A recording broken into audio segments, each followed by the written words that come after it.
Antimicrobial resistant communication and policy brief development workshop aimed at providing capacity to fellows in Tanzania from Fleming Fund grant on how they can communicate antimicrobial resistant data and how they can write a policy brief to the policymakers.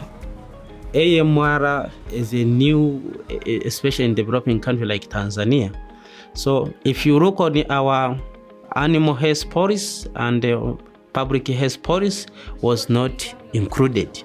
So policy brief has to be developed and shared to decision makers so the AMR can be included as a national agenda.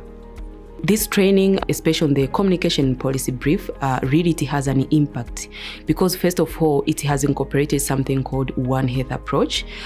Looking at the nature of the class, we had a mix of background profession from human side and animal side. So this One approach mechanism show that antimicrobial resistance is not an identical area. It is not unique just to human health. It is incorporated different. And when we are discussing during the class, it's kind of we were connected in one way or another. A person is talking about animals, antibiotic, and then the impact is on the human health. So it was very interactive discussion and it was a very brilliant training. All this was able to happen because of the good support and coordination from ASLM, including bringing various stakeholders and expertise from various organizations just to get to know and understand their experiences, getting interactions with them, and exchange ideas on the issues of antimicrobial resistance.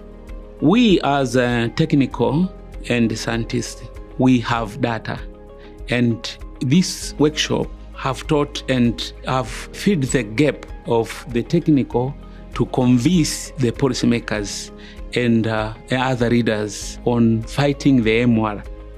We know from the few data that are existing that we have a problem and AMR is a problem.